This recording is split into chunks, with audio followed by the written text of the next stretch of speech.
Hey everyone, this is Sarah's Night again, and I think we're finally going to get done with this game, Legend of Zelda: Link to the Past, with this episode. Turns out I actually have a little bit to do before... I have all the instruments ready to go wake the windfish, but there is a couple of things I'm missing. First, I need to go learn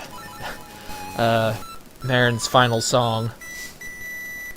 Or the final song for the ocarina, which is Maren's. I could have learned that like way back when I first took her to the animal village to open up the way to the desert, but I kind of forgot to stop by and talk to her after coming back from the desert when she would actually teach me. And just in case, no, I still have it, so never mind. Your services are not needed, Tracy. Yeah, let's just take a quick trip back to the village here. Apparently she'll be back in the town square at this time. And we'll be able to learn the song from her. I'm glad the developers didn't forget that little part in the game where you actually do need it to wake the windfish. And made it her forever inaccessible if you missed it the first time. Okay, here she is.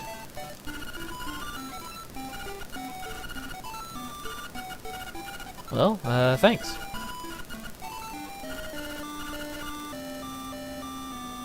Wow, I kind of feel bad that I'm basically going to make her and everybody else disappear now by waking him up.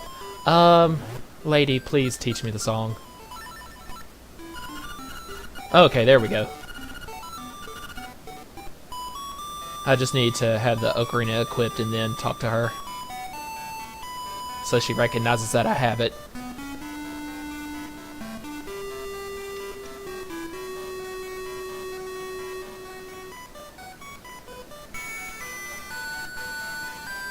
Well, this is a nice little scene, I guess. I totally forgot how it sounded.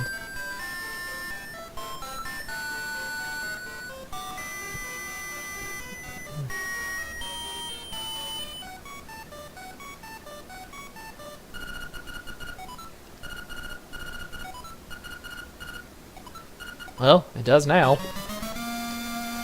I have to say it's 6 in my mind, otherwise we're never going to be able to finish this game.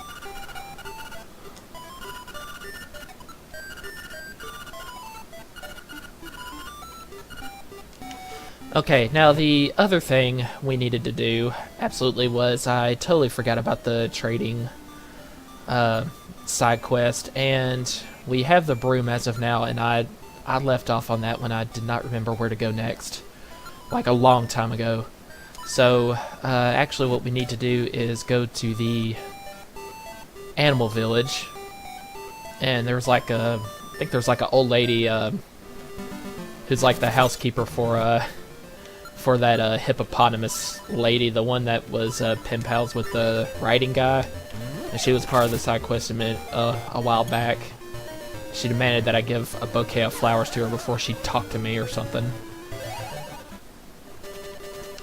Yeah, I think she's got like a housekeeper, if I recall correctly, out front in her house right now. And the old lady needs like a new broom, so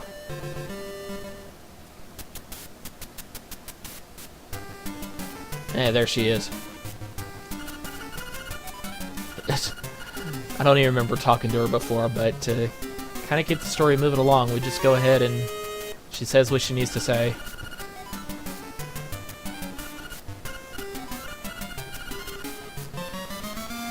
Yeah, so I got a fishing hook.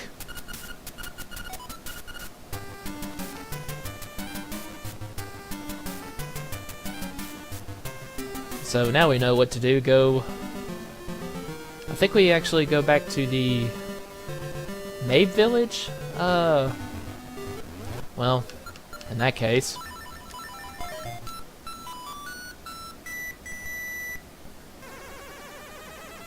let's actually bring ourselves closer there.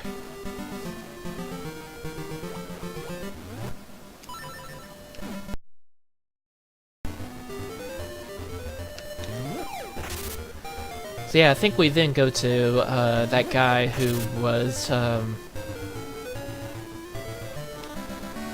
who it was like the guy who loaned me his fishing rod, and I grabbed a heart piece or something.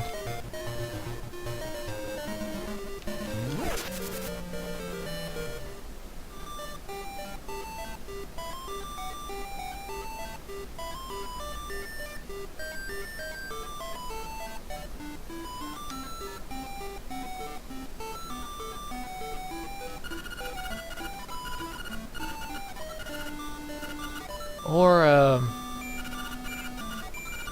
well, I guess it wasn't him. Okay, well, this isn't necessary.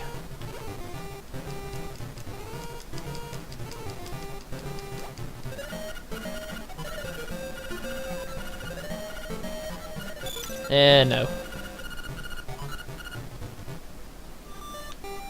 Okay, so it wasn't you. I wonder if it was a guy near Martha's Bay that needed this hook. In fact, let me go look that up right quick. Excuse me, 1 second.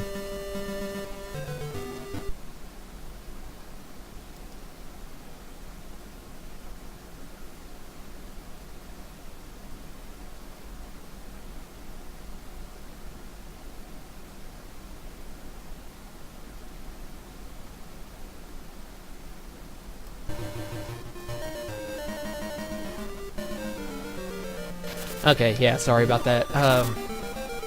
Yeah, there's a dude we actually haven't met so far in this game yet. I'm sure I could have talked to him before, but there's a dude in Martha's Bay right now, underneath a bridge of some sort. So what we need to do is, first of all, let's get ourselves closer to Martha's Bay using the warp point.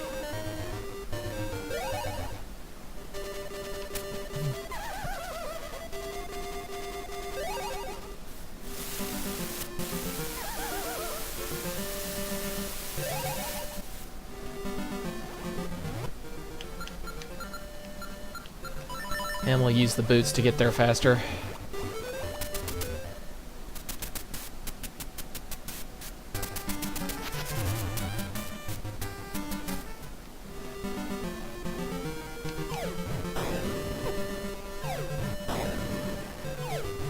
Okay, screw you. Anyway, there is... what's the statue say? Secrets are like water when it comes to bridges. Oh, well actually here's the bridge right here. We just need to actually get into the water and dive underneath, and there's like a... I don't know, there's some kind of air pocket in there where this dude is fishing constantly.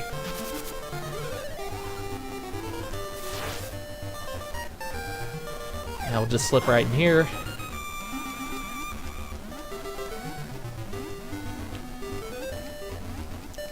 And I think we gotta go around this way.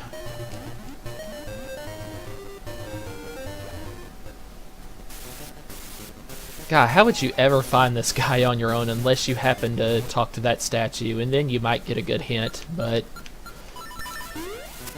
just hop onto his boat and there he is.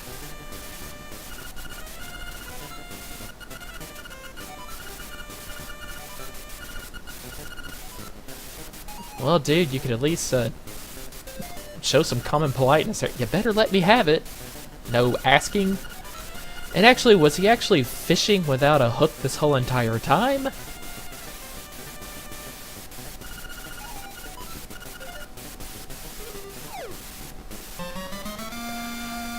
You know, when I looked up, because somehow I totally forgot, when I looked up what the end result of the trading quest was to see if I actually needed to finish it in this LP or not, in order to, you know, be able to actually finish the game, there was like either a rumor or maybe it was confirmed that in the Japanese version, instead of getting a necklace there, it was actually like a brassiere that he ends up fishing up for you, and you actually have to put it on the mermaid statue that's somewhere around here in Martha's Bay. I don't quite remember. Crap. I know I've seen her before. let's go back into the water right quick. Or no, okay, it's this mermaid right here, in the water.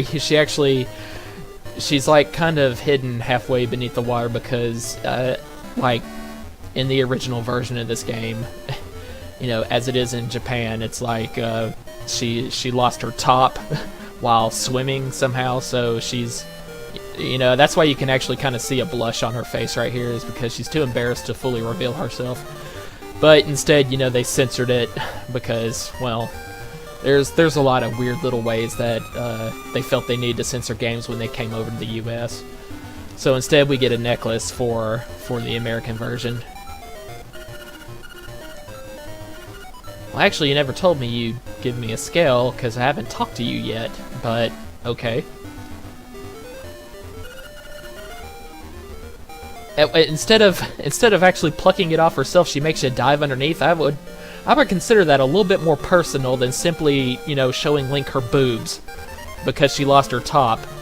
But no, she's actually saying, here, you know, go fiddling around in my groin area for a scale. So yeah, here's the thing. Oh, that was kind of cool how she went bouncing off screen. But yeah, now we need to put the scale in like the mermaid statue that you. She's somewhere around here. I totally don't remember. And I know I've caught sight of her before. Oh, she's back. I wonder if she just says anything new for kicks.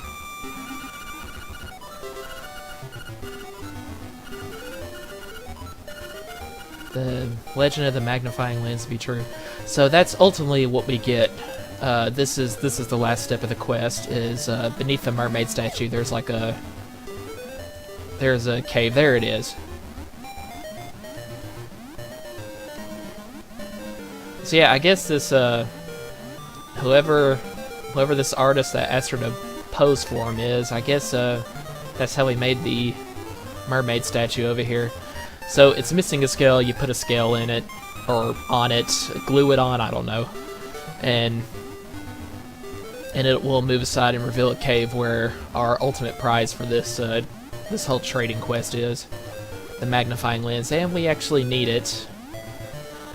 I think you can actually just simply look this up and get the directions for the inside of the Windfish's cave.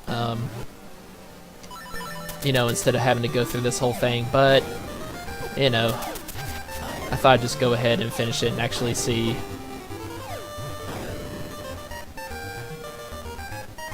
Well, crap. How do we get on over here? Oh, duh. Hook over this rock.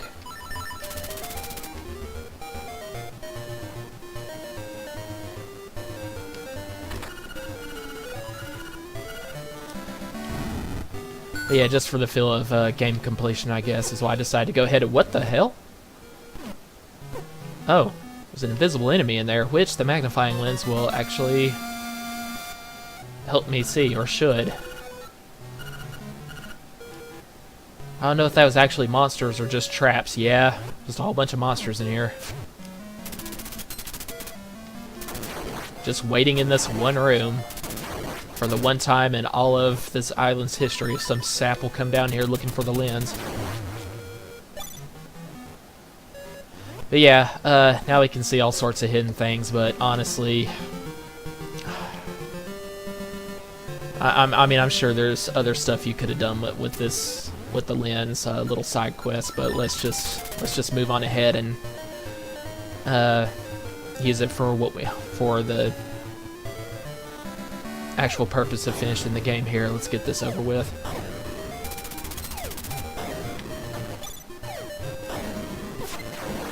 Okay, you know what? These freaking flying Goombas are really pissing me off.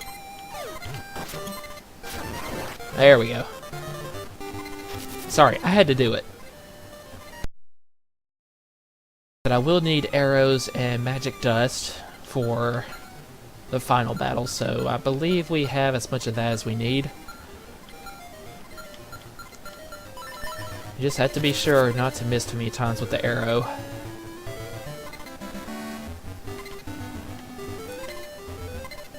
Actually, you know what? I don't remember where a fairy cave is anywhere nearby, so I'm wondering if I should just go ahead and let myself get KO'd so I can use the potion, then just go back to Tracy for another one right quick. But actually, I think there should be a fairy cave right over to the side, if I recall, to the side of the village.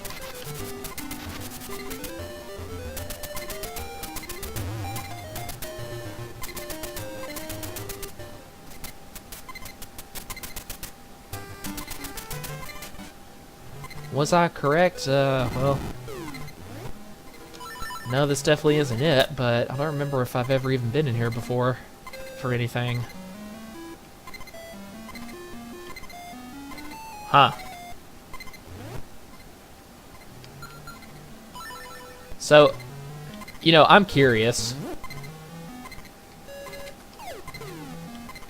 You can't actually throw a bomb over there and destroy the rock, can you? And that won't help. Does hookshotting work?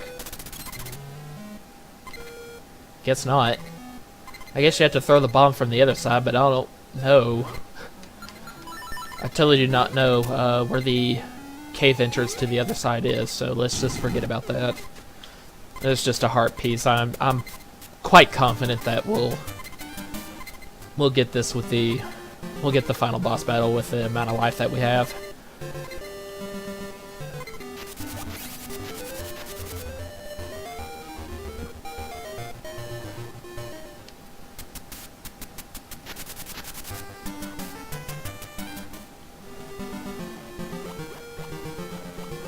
Okay, so back to the library at Maid Village. It turns out there actually is a necessary in-game purpose for that.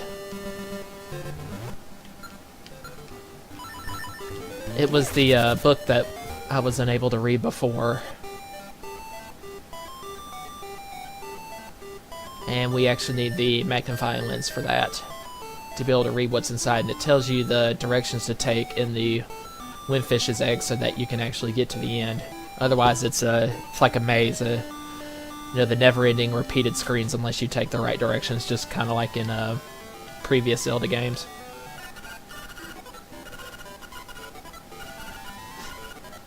And I like, I probably said it before, but I just really like how, you know, they try to give the book this sense of foreboding. Do you really want to read this? And you can actually go like, no, like stammering. Okay, so let me write this down right quick. Forward. I just happen to have a legal pad right in front of me for this, actually. Taking care of other business earlier today. Forward, up. And that was it. Okay. Maybe it was actually different every time, so you do in fact need the magnifying lens now that I think about it. And you can't just look it up in a walkthrough because it's not the same every time. That's kind of nice, but I guess to some players they'd find that inconvenient. You know, if they ever just wanted to go through the game again but not have to do the side quest.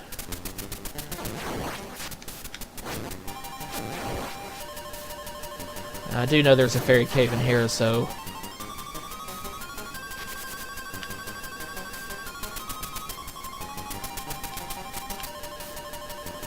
was it here? Oh no, actually it wasn't a cave. I believe she's just right on the next screen in like a little pond.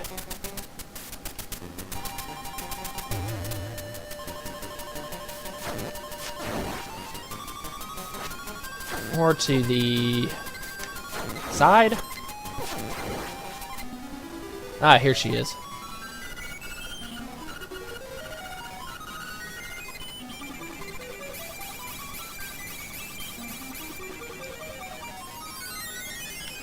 Alright, thanks Miss Fairy, and I believe that is really just about it. So let's... You know, I'm kind of wondering... Okay, no, it doesn't work. I was wondering if perhaps that also just teleported you straight to the egg.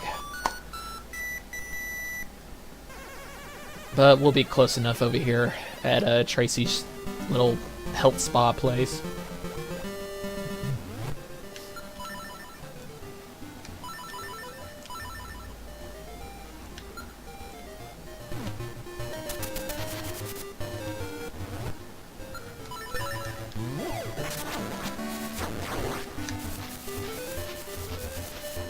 Okay, so up this way.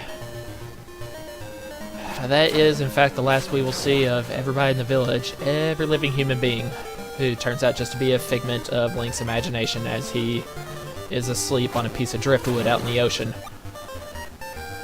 But what can you do? So goodbye, Maren, Terran, Ulrira. Oh yeah, Madam Meow Meow, the one whose Chain Chomp I rescued, and all those other people. So this is it. This actually isn't a dungeon in and of itself. It's just like the little maze passageway. You need the directions to get through, and the final boss battle, and that's it. There's no other enemies or anything like that. And we actually get a kind of a nice little musical session here with all the instruments. I really like it.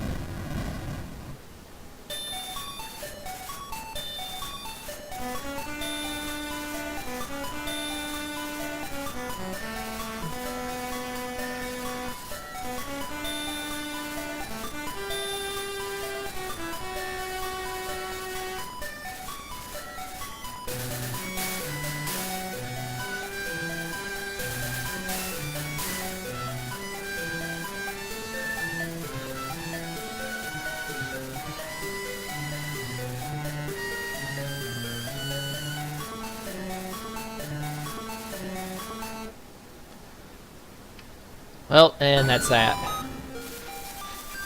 Well, the owl just had to show up one last time. Okay, and he's just gonna wait there for me to come back out, I guess. So yeah, there's really nothing special about this place. Whoop.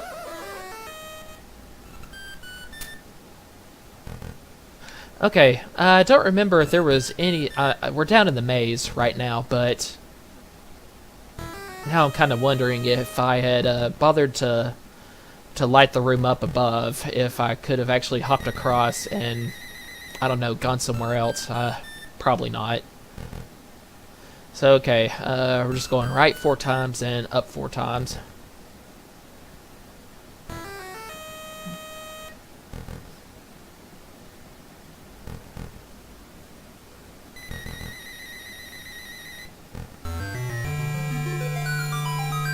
And here we are.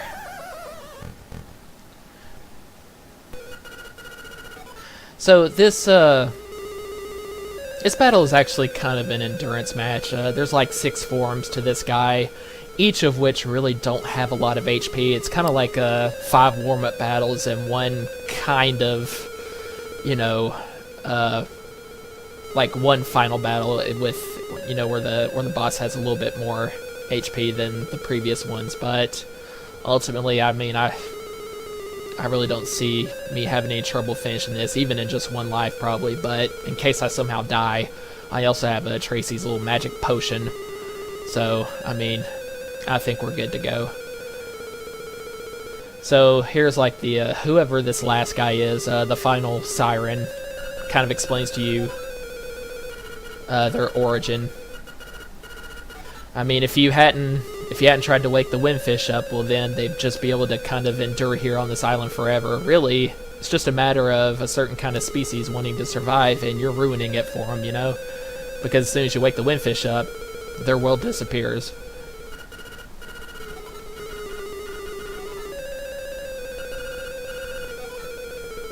Well, you would not only have been the masters, but you would have also been able to live.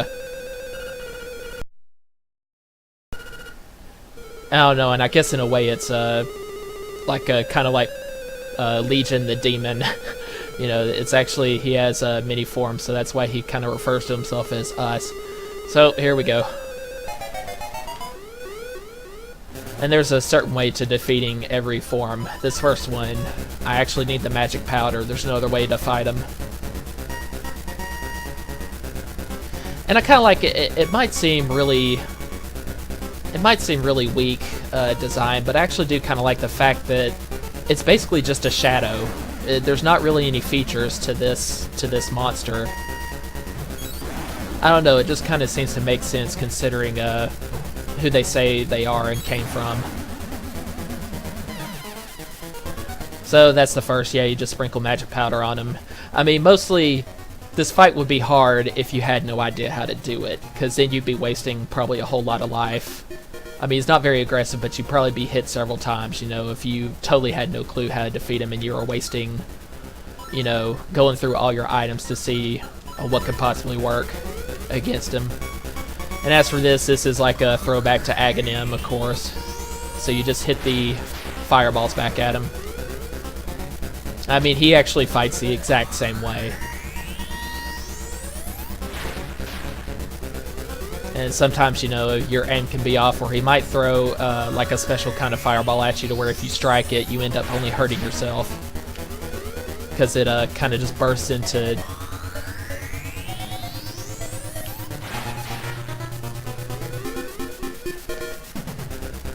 So here, to give us the most room to be able to discern whether that's a strikeable fireball or not, and also be able to hit him, but he actually disappears after a certain amount of time, so I cannot be that far away.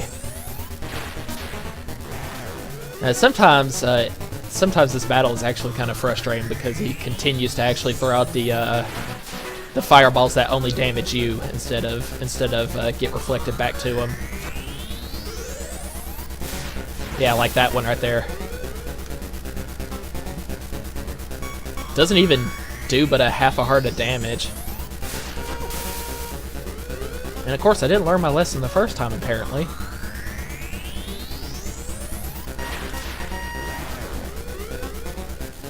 And you know what?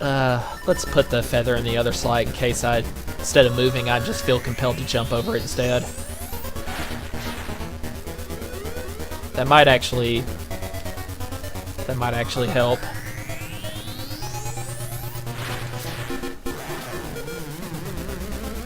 Oh, really? Only 3 hits again?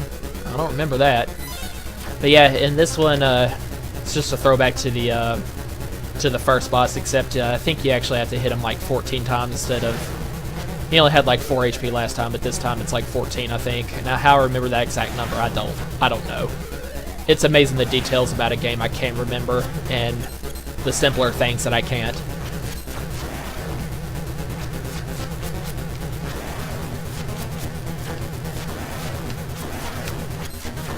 Somehow I'm actually getting him pretty good here. Should be just one more hit. Or, no, close. Okay, and this is like the Shadow of Ganon. And the only way you can damage him is to actually do a twirl attack with your sword. I do kind of like how he has the same pattern as the Genie boss in level 2. Just kind of throws like the...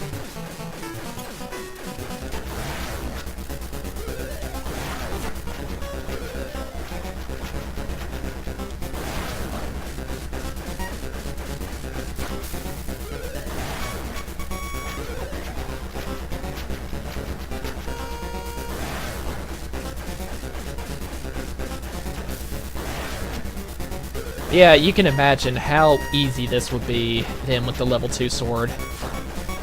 Since they don't do that much damage, and I mean, there's not really any hard to avoid attacks.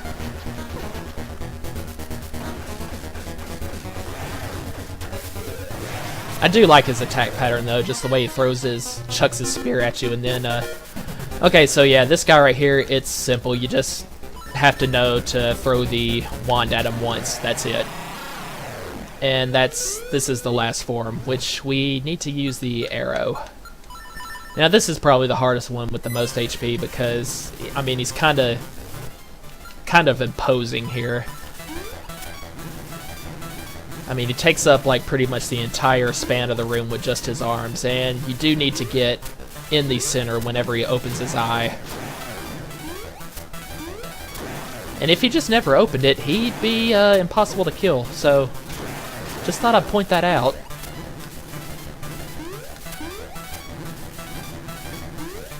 Yep. Need to be careful here. Hopping in and out instead of just staying in the middle.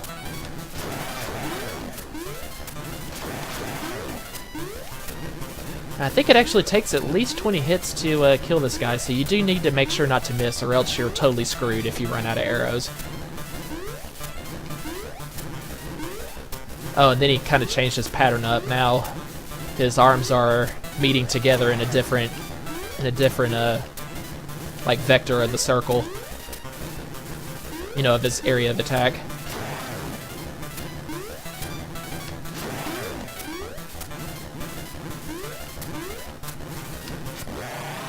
Yeah, there we go. I don't know, that was like 15 hits, I guess.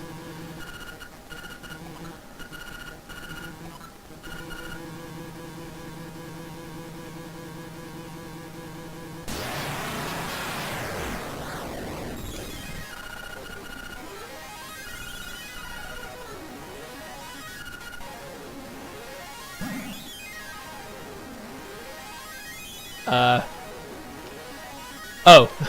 Okay, he actually had to touch the stairs. I was like, wait, isn't it supposed to kind of build itself the rest of the way? Did the game just glitch and I got stuck?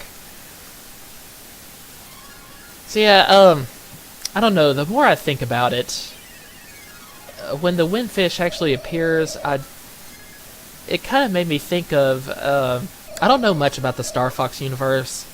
I mean, I know they're supposed to be, like, overall a really good series of games, but I do remember, and I would know who this was for sure if he's even an actual character in the games or not, had I actually played the games more, but I know in those Nintendo Power issues way back in the day, there was like a, you know, they always had like a small comic section, I think, in just about every volume, and I do remember this one with Star Fox where, I don't know, I just remember at the end of it, something that looks exactly like the windfish just appears in the depths of space, like in front of Star Fox's ship, and he's like, "Oh my gosh, father!"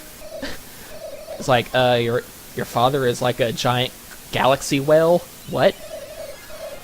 But yeah, I wonder if that's where they got the idea for the windfish, or vice versa.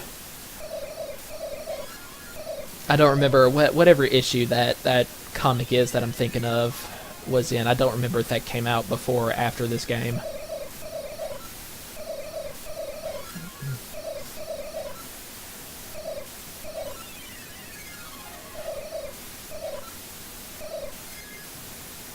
I don't know if the owl himself is also a figment of my imagination, or if he's somehow appearing in my dreams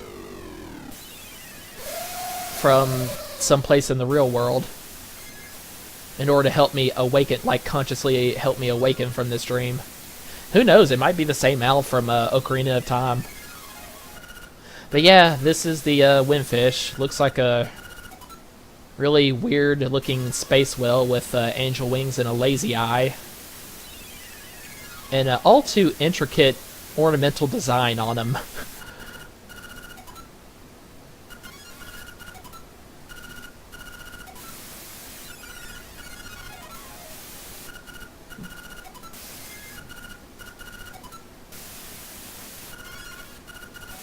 So this is basically like the windfish's dream, I think, and not really even mine. I'm just sort of a part of it.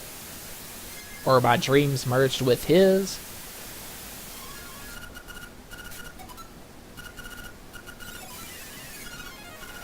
Yeah, the memory in nobody else's mind but mine and yours, I guess, and the owls.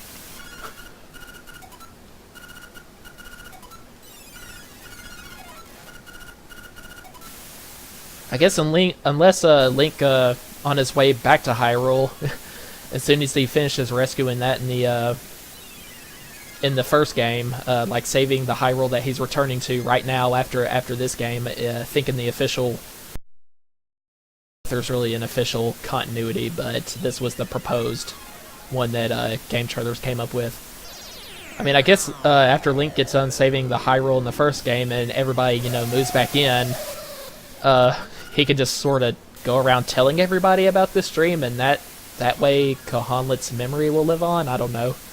By just telling as many people about what he experienced in this game as possible. Oh, cool.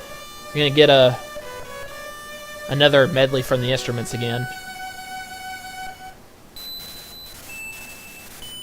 But yeah, in a way, this really isn't a happy ending. I know none of the monsters or the humans on this island are real, but it still kind of sucks that they're all disappearing, forever.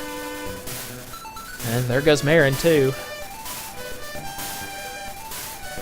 I mean, did they even see this coming? Was this like a cataclysmic force that you see coming at you in a giant wave of mist or an explosion or something, just to know that, as you see it coming, your inevitable end, you're going to disappear forever? Is that what it was like for these guys on the island? And some waterfall appeared out of nowhere. Maybe the windfish just propels me back into the waking world.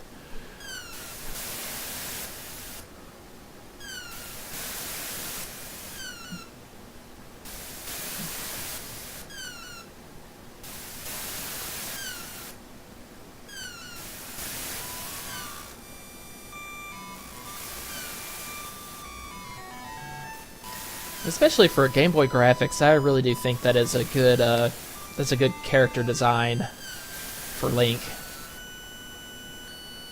Okay, maybe not so much in this picture. His face just looks a little bit too vague. There's not really any detail in it there, but whatever.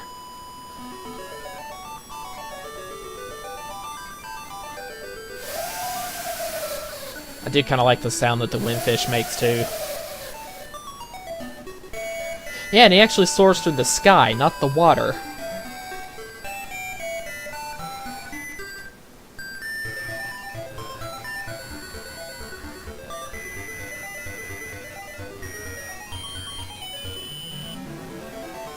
Don't know why he's smiling. He just kind of ruined his chance to get with Maren forever.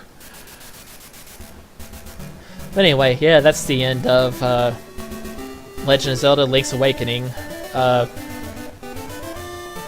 Now that I think about it, I wondered if I actually said it wrong and said Link to the Past when I made the introduction to this episode at the beginning, but if I did, my bad. This is Link's Awakening, not A Link to the Past.